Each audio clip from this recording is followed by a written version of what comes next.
Salam jumpa saudara-saudariku terkasih dimanapun berada. Semoga kita semua dalam keadaan baik dan sehat. Dan semoga Tuhan yang Maha Baik selalu dan senantiasa menyertai kita.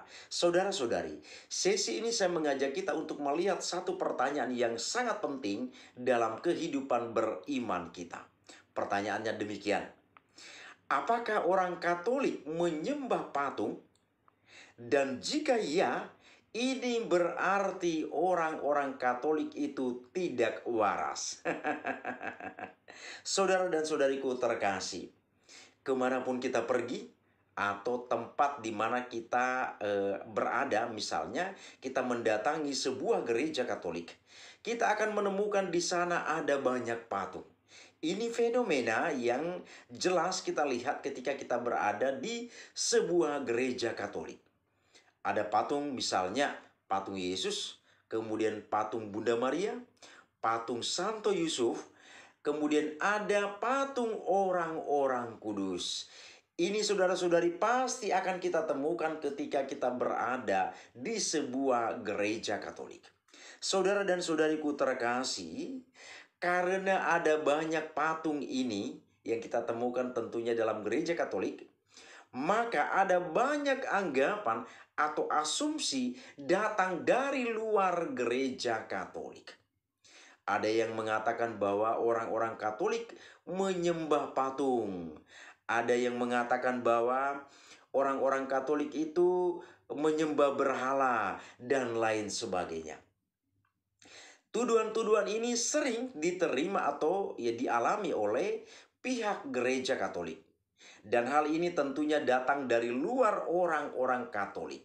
Saudara-saudari terkasih, kalau ini dikatakan orang Katolik itu menyembah, atau dikatakan di sana orang Katolik itu menyembah berhala, maka saya mengajak kita dengan sebuah ilustrasi yang sederhana demikian.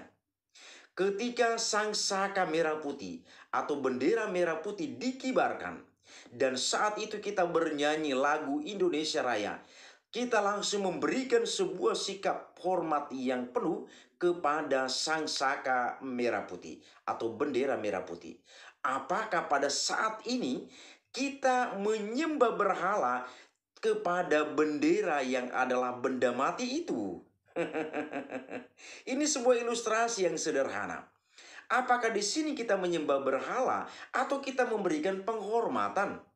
Ini sebuah refleksi sederhana, sebuah ilustrasi sederhana untuk mengajak kita melihat mengapa di dalam gereja Katolik itu ada patung. Saudara dan saudariku terkasih, saya secara pribadi itu lebih simpati kepada orang-orang yang kalau tidak tahu bertanya, daripada sok-sok tahu atau pura-pura tahu atau sok-sok mengerti, menganggap dirinya lebih paham, lebih tahu segalanya. Orang kalau tidak tahu atau tidak paham, lebih baik mengajukan pertanyaan. Kalau kita selaku umat beriman dari agama lain tidak memahami tentang sebuah ajaran dari agama lain juga, maka lebih baik saya pikir kita mendekati seorang dari pemeluk agama lain itu. Kemudian kita bertanya, kita berdiskusi, berdialog dengan orang itu supaya dapat mengetahui secara persis, secara lebih jelas tentang apa sebenarnya kandungan dari ajaran iman mereka. Daripada kita tidak tahu lalu kita mengajukan, kita menyampaikan pernyataan-pernyataan, melontarkan pernyataan-pernyataan seolah-olah kita tahu. Ini hal yang tidak benar, ini hal yang sangat tidak terpuji. Saudara dan saudariku terkasih, memang tidak dipungkiri sekali lagi ada banyak patung dalam gereja Katolik. Saudara-saudari, gereja Katolik dengan menghadirkan patung di dalamnya tentu punya sebuah prinsip ajaran iman tertentu. Gereja Katolik tidak serta-merta membuat patung itu ada di dalam gereja, kemudian tanpa makna atau tanpa sebuah pemahaman. Saudara-saudari, Patung yang ada di dalam gereja Katolik itu adalah sebagai sarana bantu, sebagai alat bantu saja. Patung Yesus itu bukan Tuhan Yesus, patung Bunda Maria itu bukan Bunda Maria, patung Santo Yusuf itu bukan Santo Yusuf. Tapi itu hanyalah patung, itu hanyalah sarana, hanyalah alat bantu. Hanya sebatas itu saja peran kehadiran sebuah patung di dalam gereja Katolik. Jadi di sana gereja Katolik bukan dengan menghadirkan patung di dalam gereja itu, lalu orang-orang Katolik menyembah patung. Inilah asumsi yang tidak tepat karena ketidaktahuan, tapi melontarkan pernyataan. Saudara-saudariku terkasih, patung dalam gereja itu sekali lagi hanya sebagai sarana atau alat bantu. Untuk apa? Mendekatkan kita dengan figur yang ingin kita capai. Kita diajarkan untuk merenungkan bagaimana Yesus sebenarnya bergantung di kayu salib. Kemudian tidak ada simbol tertentu yang menunjukkan itu. Saya yakin bayangan kita itu akan menjadi kosong. Bayangan kita itu akan menjadi hampa. Renungan kita itu akan menjadi sesuatu yang tidak punya ujung yang jelas. Kenapa? Tidak ada sebuah simbol atau tanda yang dihadirkan di depan kita untuk sampai pada figur yang kita maksud. Maka saudara-saudariku terkasih, patung yang ada di dalam gereja itu sebenarnya tidak jauh atau tidak kalah pentingnya, tidak kalah jauhnya dengan kita menyimpan foto seseorang atau video tentang seseorang yang begitu dekat di hati kita. Misalnya orang tua kita yang berada di tempat yang jauh, atau orang tua kita yang sudah mendahului kita menghadap Sang Pencipta. Dengan melihat fotonya, dengan melihat video, canda tawanya ketika hidup bersama dengan kita, rasa rindu kita terhadap figur tersebut akan terobati. Jadi patung yang ada di dalam gereja itu bukan berarti Allah atau Allah yang dibuat oleh manusia untuk menggantikan Allah yang sesungguhnya. Tidak demikian saudara dan saudari. Maka tadi saya katakan, kalau Anda tidak memahami itu dengan baik, maka lebih bagus Anda bertanya daripada melontarkan sebuah pernyataan tapi Anda tidak memahaminya. Saudara dan saudariku terkasih, perlu kita ingat bahwa manusia itu adalah makhluk simbolis. Sekali lagi, manusia itu adalah makhluk simbolis.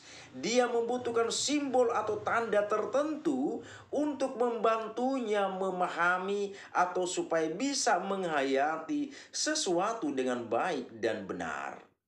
Kita lihat misalnya dalam kehidupan kita sehari-hari, kita akan menemukan begitu banyak simbol atau sarana bantu di sana untuk kita pahami sesuatu. Misalnya, dalam pernikahan di masing-masing agama. Di sana ada juga simbol, misalnya dalam perkawinan gereja Katolik ada cincin. Jadi dalam ritus pemberkatan nikah itu ada di sana terjadi tukar cincin antara mempelai laki-laki dan mempelai perempuan. Dan di sana cincin itu sebagai simbol bahwa mereka saat itu sudah menjadi suami istri secara sah di hadapan gereja. Dan saya yakin juga di dalam agama-agama lain juga ada simbol di sana. Saya yakin penuh dengan ini.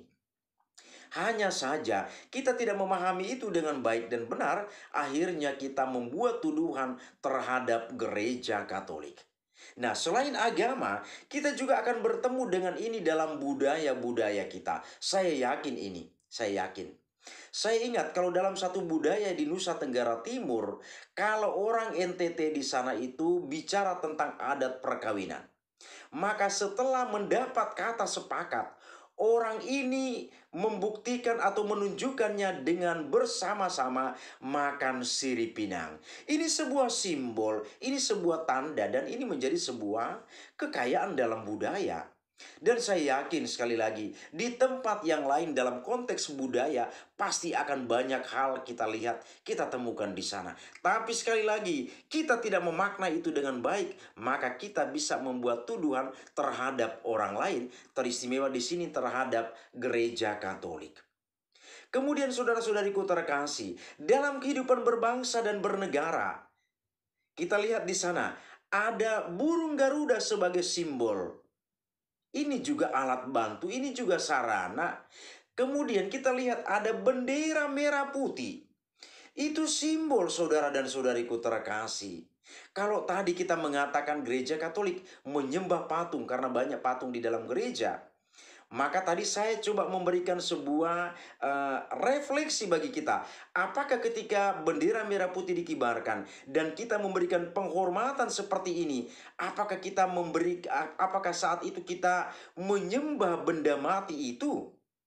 Apakah kita menyembah bendera yang adalah benda mati itu? Tapi pada saat itu kita bukan menyembah bendera, tapi kita memberikan sebuah penghormatan.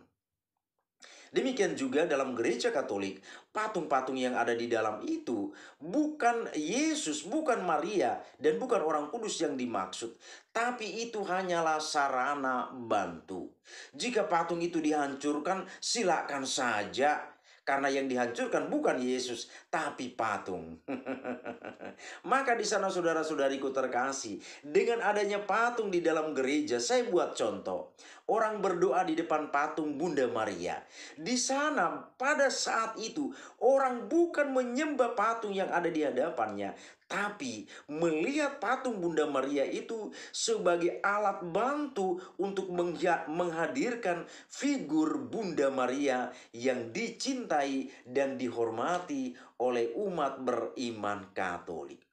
Maka saudara-saudariku terkasih, dengan ulasan ini saya berharap ini menjadi jelas bagi kita sehingga tidak lagi muncul tuduhan-tuduhan terhadap gereja Katolik bahwa gereja Katolik dengan adanya banyak patung di dalamnya berarti di sana gereja Katolik menyembah patung.